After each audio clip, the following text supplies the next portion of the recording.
내버려 두사라는 제목으로 말씀 전할 때에 많은 은혜 받으시기 바랍니다. 오늘의 핵심 주제는 모든 사람은 죄인이다. 모든 사람은 죄인이다. 사도 바울이 로마서를 기록한 이유는 로마 교회에 자신의 방문 계획을 알리고요. 또 예수 그리스도의 복음에 대해서 더 깊이 알려주기 위한 것이었습니다. 그런데 이 사도 바울이 로마서를 기록한 데에는 또 다른 중요한 이유가 있어요. 그것은 무엇이냐면은 유대인과 이방인으로 분열된 이 로마 교회가 예수의 복음으로 하나가 되기를 원하는 마음으로 이 편지를 기록한 것입니다. 글라디우스 황제 때에 로마의 유대인들이 모두 추방되면서 로마 교회는 초신자들인 이 이방인들이 맡게 됩니다. 황제가 죽은 후에 유대인들이 돌아왔을 때 로마 교회에 이 유대인 지도자들의 자리가 없어졌습니다. 유대인 그리스도인들이 없었던 이 10년 사이에 이방인 그리스도인들이 아주 이 지도자의 자리에 있으면서 교회 공동체를 잘 이끌어갔습니다. 당연히 유대인 그리스도인들과 이방인 그리스도인들 간에 갈등이 생겼죠. 신학적인 갈등보다 유대인과 이방인이라는 이 문화적인 갈등이 아주 크게 이 자리를 잡았습니다. 로마 교회는 하나 되지 못했고요. 유대인들만의 교회, 또 이방인들만의 교회, 또 자유인들만의 교회, 또 노예들만의 교회로 이렇게 분열이 됩니다. 사도 바울은 로마 교회가 하나가 되기를 원했습니다. 유대인도 이방인도 하나님 보시기에는 모두 죄인이었습니다. 다를 것이 없다는 것을 오늘 말씀을 통해서 알려주고 있습니다. 사도 바울도 큰 박해 기간인 이 네로 황제 때에 순교했는데요. 이제 이 편지를 쓴 10년 후에 로마의 대화재가 일어나면서 큰 박해가 시작이 됩니다. 많은 로마의 기독교인들이 지하 도시로 숨어 들어가고 콜로세움에서 사람이 이렇게 말로 형용할 수 없는 많은 그런 고통을 당하고 죽임을 당했습니다. 네로 황제가 죽기까지 4년 동안 기독교인들은 지금까지 경험하지 못했던 그런 큰 박해를 경험합니다. 이러한 박해를 견디지 못하고 많은 기독교인들이 배교했습니다. 예수님을 떠났습니다. 지금은 기독교인들이 서로 분열할 때가 아니라 믿음으로 하나 될 때예요. 그러면서 이 박해를, 대박해, 아주 극심한 이 박해를 준비해야 될 그럴 때라는 것입니다. 사도 바울은 예수님을 믿기 전에는 이방인이나 유대인이 모두 죄인이었다는 말로 이 단락을 시작합니다. 예수님을 영접하기 전에는 이방인이든 유대인이든 모두 하나님의 진노 앞에서 심판받아야 될 사람들이었다는 것입니다. 이 죄인들은 하나님의 진리를 알고 있었어요. 그렇지만 하나님을 거절하고 자기들 생각대로 자기들 멋대로 살기로 결정합니다. 사도 바울은 이렇게 하나님을 거절한 것을 진리를 막았다 이렇게 표현하고 있습니다.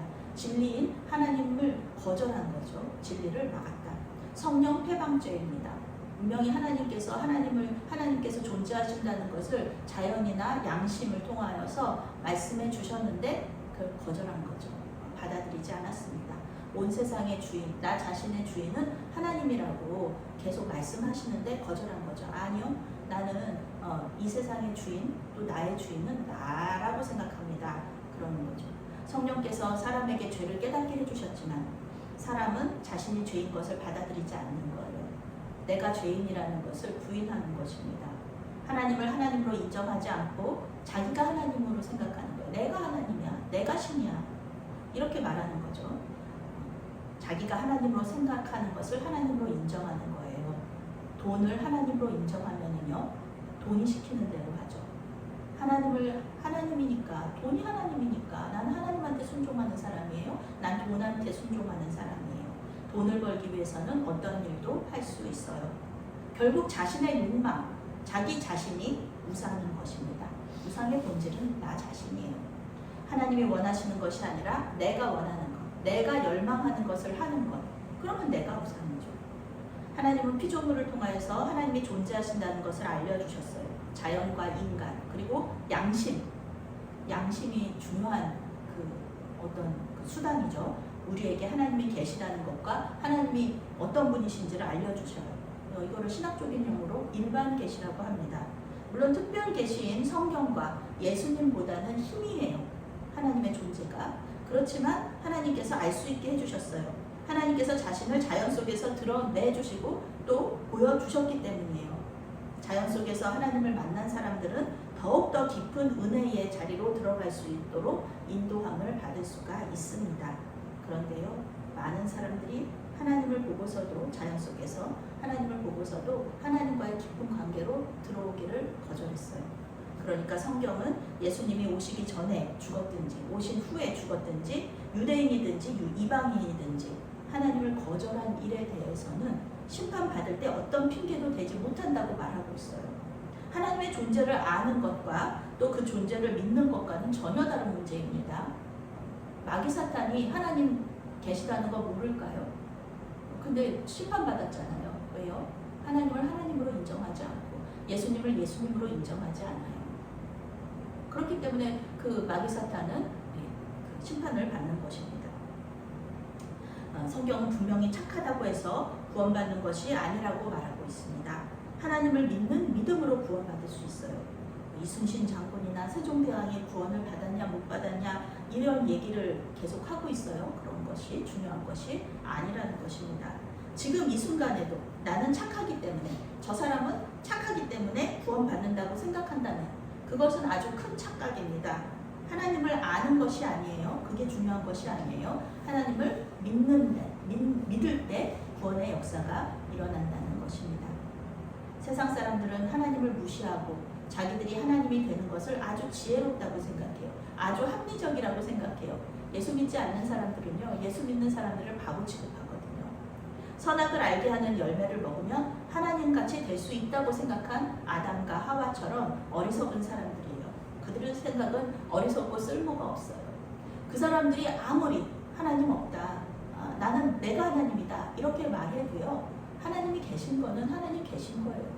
그 사람들이 하나님을 믿지 않는다고 해가지고 하나님이 안 계신 것은 아닙니다.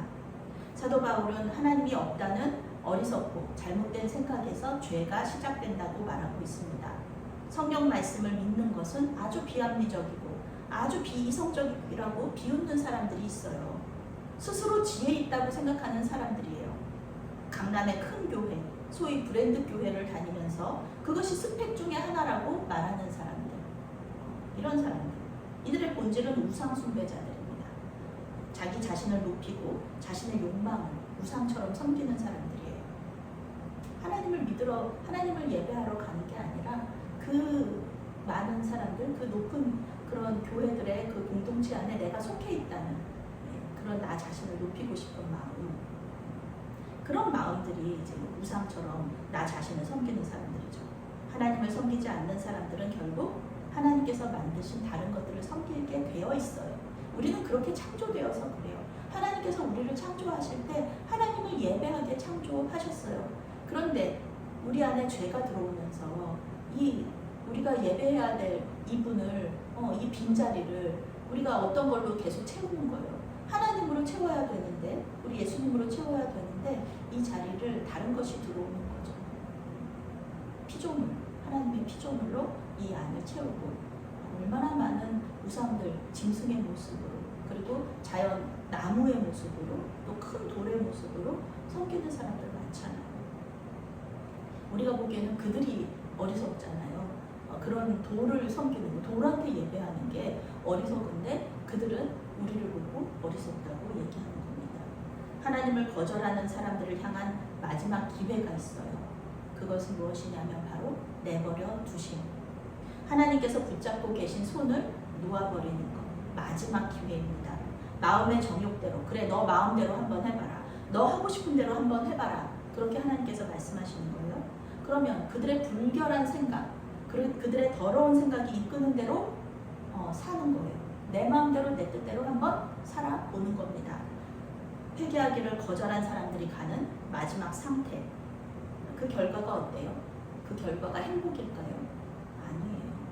그 결과는 불행입니다. 그 불행한, 그 고통스러운 결과를 경험하고서 하나님께로 돌아오는 사람이 있는가 하면은 결국은 그냥 멸망의 나락으로 떨어지는 사람들이 있다는 것입니다. 그 마지막 순간에 회개하면은 하나님께서 우리를 불쌍히 보시고 구원을 얻게 하시는 거예요. 구원을 주신다는 겁니다. 이것이 하나님께서 내버려 두시는 이유라는 것이죠. 사도 바울은 동성애를 비롯한 성적인 죄악의 본질에 대해서 또 쓰고 있어요. 동성애를 옹호하는 사람들은 동성애자들이 선천적으로 그런 성향을 타고났다고 이야기합니다. 그런데 사도 바울은 동성애자들이 동성애를 원한다고 말해요. 그들이 동성애에 대한 강렬한 열망을 가지고 있다고 말합니다. 동성애는 결국 우상숭배예요. 피조물을 조물주보다 더 경배하고 섬기는 겁니다. 하나님께서 죄라고 얘기하셨어요. 그것을 이 사람, 피조물이 죄가 아니라고 얘기하는 거예요. 이게 어떻게 죄가 아닙니까? 이게 어떻게 조물주의 뜻을 순종하는 겁니까? 피조물은 조물주가 생각하는 대로 생각하고 조물주가 원하는 대로 원하는 것이잖아요. 내가 원한다고 해서, 내가 열망한다고 해서 그것을 하면 안 된다는 것이죠. 동성애는 사실 지금이 아니라 오히려 사도 바울 시대에 더 만연했습니다. 그리스 로마의 신전에서는요, 이 성을 사고 파는 남자와 여자들이 있었어요. 그들과의 관계를 맺는 것이 종교 행위예요. 그들과 관계를 맺는 것이 예배의 한 방식이었습니다. 이들이 얼마나 비참한 삶을 사는 거예요. 그들이 열망해서, 그들이 원해서 그런 삶들을 살았을까요? 그것이 그들에게 즐거움이 되었을까요? 얼마나 불쌍한지 몰라요. 신전에서 자기가 원하는 것도 아닌데 그렇게 예배 행위를 했다는 그 사람들, 얼마나 많은 사람들이 고통당했을까? 동성애 때문에. 사도 바울은 동성애가 자연스럽지 않다, 하나님의 창조 섭리에 어긋난다, 이렇게 말합니다. 동성애자들은 나의 욕구를 표현하고 또 그 욕구에 만족하는 것이 왜 잘못이냐, 이렇게 말할 수 있어요. 그렇게 따지면은 살인도 죄가 아니게 되지 않겠습니까? 우리 안에 얼마나 다른 사람들을 미워하고 살인하고 싶은 열망을 가지고 있어요. 그런데 그 열망대로 그 열망을 표현하고 만족시킨다. 그러면은 그것이 하나님 앞에서 그것이 아름답지 않잖아요. 그것은 죄가 되잖아요. 하나님은 우리 안에 우리의 욕구로부터 자유롭게 하시고 또 통제할 수 있는 그런 힘을 주셨어요. 우리 안에 성령께서 계시잖아요. 성령 의지하면은 우리가 원하는 것이 아니라 하나님께서 원하시는 것을 할 수 있게 됩니다. 사랑으로 오신 예수님이 이런 욕구를 왜 모르시겠어요? 그런데 예수님은 죄를 짓지 않았다. 우리 예수님은 죄가 없으십니다. 그래서 예수님을 동성애자로 모는 거예요. 이 동성애자들이 예수님을 동성애자로 몰아야 동성애가 죄가 아닌 것이 되죠. 왜냐하면 우리 예수님은 죄가 없으셨으니까 예수님은 동성애를 하셨어요. 그런데 그러면은 예수님은 죄가 없어요. 그러니까 동성애가 죄가 아닌 것이 되죠. 그래서 예수님을 자꾸 동성애자로 모는 거예요. 사도 바울은 동성애만 죄라고 얘기하지 않아요. 동성애를 옹호하는 기독교인들이 말하는 것이 있어요. 당신들은 왜 동성애만 그렇게 가지고 뭐라고 하느냐. 성적인 죄들이 얼마나 많은데, 성적인 죄를 짓는 사람들이 얼마나 많은데 그 사람들한테는 눈 감고 있으면서 동성애만 그렇게 얘기하느냐, 이렇게 말하고 있어요. 그것은 일견 맞는 말이기도 해요. 우리는 다른 성적인 죄에 대해서도 반대해야 됩니다. 우리는 성경에 나오는 모든 성적인 죄에 반대해야지 동성애만 가지고 얘기하면 안 되는 것이에요. 하나님께서 죄라고 말씀하신 거, 성적인 죄라고 말씀하신 거는 죄예요. 성경에서 성에 대해서 말씀하는 거는요, 결혼 안에서만 성을 즐기고 또 하나님께서 주신 선물을 누려야 된다, 이렇게 말하고 있습니다.